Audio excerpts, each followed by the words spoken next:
श्रीवल्लभ शरणं भज मन श्रीवल्लभ शरणं भज मन श्रीवल्लभ शरणं भज मन श्रीवल्लभ शरणं। भगवान का स्वरूप क्या है? सच्चिद और आनंद का स्वरूप। सत्य क्या है?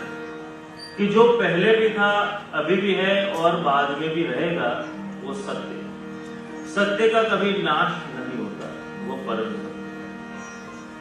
तो सत्य का स्वरूप प्रभु का बताया, चिद का बताया, चैतन्यत्व और आनंद का स्वरूप बताया।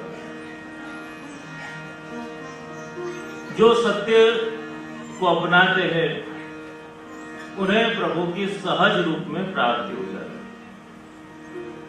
महाभारत का युद्ध होने वाला था। अर्जुन और दुर्योधन दोनों मिलकर भगवान के पास गए। अर्जुन ने भगवान को मांगा और दुर्योधन ने चतुरंगिणी सेना। सत्य का स्वरूप अर्जुन के पास था, इसलिए महाभारत के युद्ध में अर्जुन का विजय हुआ और दुर्योधन के पास में केवल सेना, इसलिए उसका पराजय हुआ। तो सत्य का स्वरूप ऐसा दिव्य स्वरूप है। चिद का स्वरूप सर्वज्ञता। ये प्रभु सर्वज्ञ है।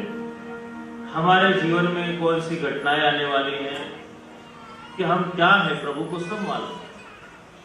क्या भविष्य में होने वाला, प्रभु से कुछ भी छुपा हुआ नहीं। प्रभु हर एक प्राणी को देखते हैं और जानते हैं कि ये जीव क्या कर रहा है। वो सर्वज्ञता। एक गुरु ने परीक्षा करी अपने दो शिष्यों की, और परीक्षा करने के लिए दोनों को एक फल दे दिए और कहा कि दोनों ऐसी जगह पर खाकर के आओ कि जहां तुम्हें कोई देखता ना हो। और एक शिष्य पास में एक गली थी, वहां पर गया और उसने वो फल खा लिया और गुरु के पास आया और गुरु से कहा, गुरुदेव मैंने तो फल खा लिया। दूसरा शिष्य बड़ा चिंतन वाला है। वो सोच रहा है कि नहीं, यहाँ पे मुझे कोई देख रहा है, मैं कहीं और जाता हूं। और सुनसान जगह पे लगा, नहीं यहाँ पे भी मुझे कोई देख रहा है। वन में जंगल में चला गया, लगा यहाँ पे भी कोई देख रहा है। ऐसे एक सुनसान जगह पे पहुंच गया, जहां उसे लगा कि अब कोई देख नहीं रहा है। लेकिन उसने चिंतन किया कि और कोई नहीं देख रहा है, लेकिन मैं तो स्वयं अपने आप को देख रहा हूं। उसने आंखें बंद कर ली और आंखें बंद करके फिर भी सोच रहा है कि और भी कोई है जो मुझे देख रहा है। तब उसे याद आए भगवान, कि चाहे और कोई ना देख रहा हो, मैं भी ना देख रहा हूं, पर ऊपर बैठा हुआ भगवान तो मुझे देख रहा है।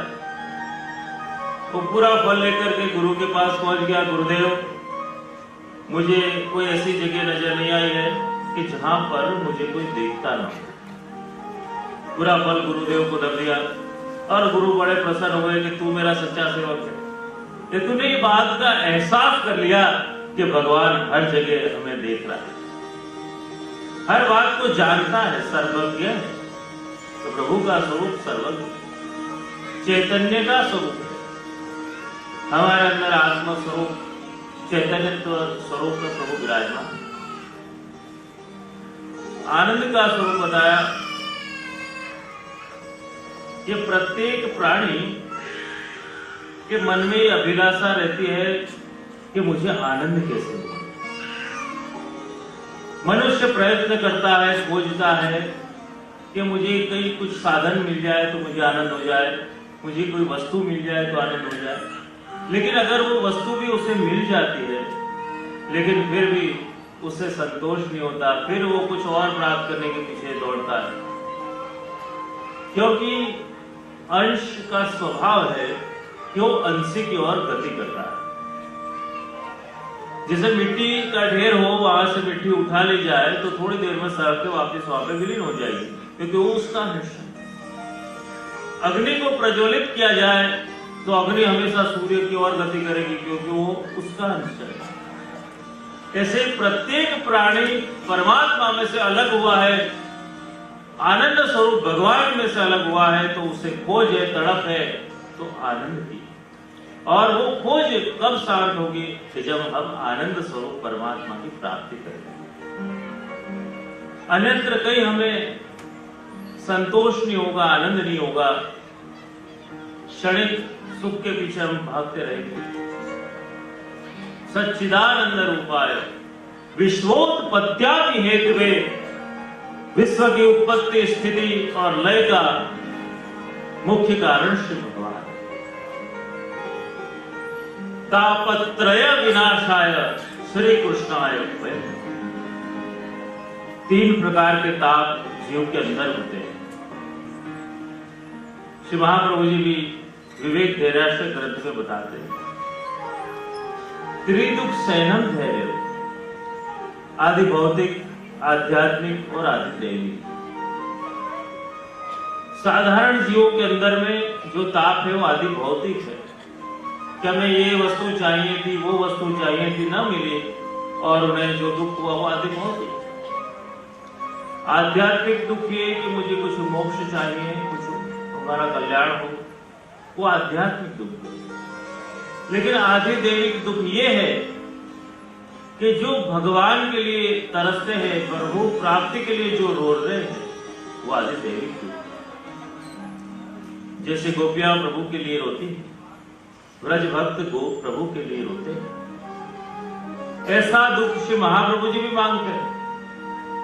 यच्च दुखम यशोदाया नंदादिनाम च गोकुले गोपिका नाम तो यद दुखम तद दुखम शान्ति। जो भगवदियों को हुआ, कुंभन दास आदि भगवदी, जब उनका पुत्र कृष्णदास उसे वन में बाघ खा गया और वो मूर्छित होकर गिर गए, लोग चर्चा करने लगे, अरे देखो बड़े भगवदी बन रहे थे, पुत्र शोक तो पुत्र शोक ही होता है। गुसाई जी ने बताया कि कुंभन दास भगवदी है और इसे कोई लौकिक शोक नहीं है, अरे इसे तो आदि दैविक शोक है कि 16 दिन का सूतक पड़ा और सिन्हा जी का विरह हुआ, तो मैं सिन्हा जी के बगैर कैसे रह पाऊंगा। ऐसा आदि दैविक ताप विरह। वो सारे तापों का निवारण श्रीमद् भागवत शास्त्र के माध्यम से और प्रभु के सानिध्य से दूर होता है। तापत्रय विनाशाय श्री कृष्णाय वयम् नमः। और यहाँ मंगलाचरण में ही कह दिया कि यहाँ सारे अवतारों का वर्णन आएगा, लेकिन ये कथा तो कृष्ण की कथा है। ऐसे श्री कृष्ण को मैं नमन करता हूँ। श्री कृष्णाय वयम् नमः। तो श्री कृष्ण का जो स्वरूप है वो आकर्षण का स्वरूप है, कि जो श्री कृष्ण को देखता है वो श्री कृष्ण मय बन जाता है।